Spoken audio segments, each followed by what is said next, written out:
stop posting to zero engagement. Here is how to bot TikTok comments in 2026 and get that algorithm moving. Let's dive in.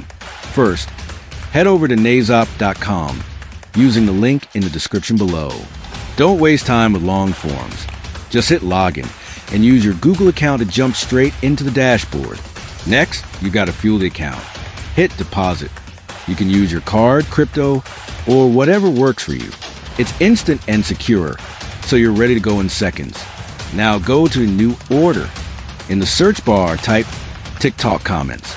You want that second option.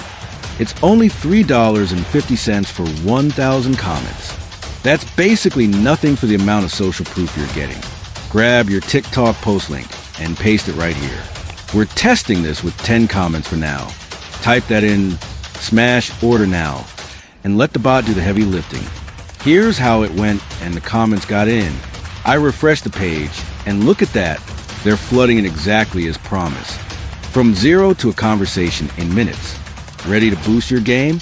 Go to Naizop using the link in the description below and try it out.